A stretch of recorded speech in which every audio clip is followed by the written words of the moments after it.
Hey everyone, today I'm going to show you something I got in the mail today. This is a German A-Class. It's really nice.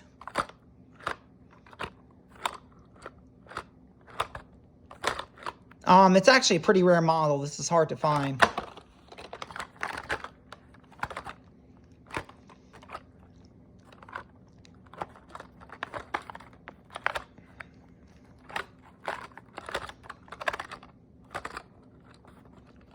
You could probably get this for around 15 bucks.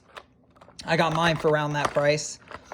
And I think the difference between this and that other red one is there's no ski tampo on this one, so that makes it pretty cool.